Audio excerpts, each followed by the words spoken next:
لو عايزة ابنك يعني يقوم بعملية التسنين كويس، يعني يسنن كويس ويقف ويقعد ويزحف ونشاطه يبقى كويس، هقولك على النصايح الذهبية اللي لازم تعمليها علشان خاطر تضمني إن ابنك يحصل له التطور ده بشكل طبيعي.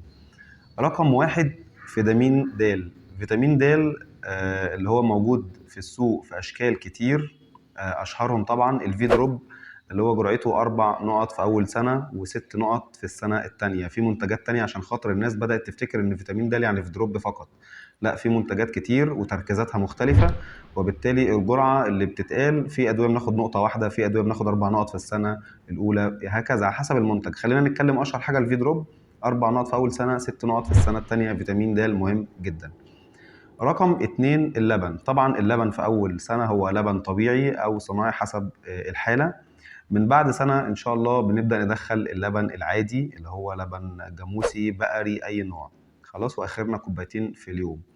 طيب، إيه تاني؟ الزبادي والبيض والحاجات اللي فيها كالسيوم وفيتامين د. الزبادي طبعا مسموح بيه من الشهر السادس ويكون سادة.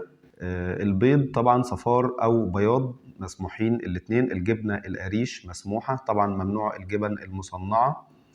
آخر حاجة نوصي بيها إن إحنا نعرض أولادنا للشمس، وده برضو من بعد الشهر السادس. طبعا الشمس اللي هي بتاعت من 8 ل 10 الصبح أو 3 4 العصر، بنعرض جلد أطفالنا للشمس عشان خاطر فيتامين د برضو بتصنع عن طريق الجلد المتعرض للشمس.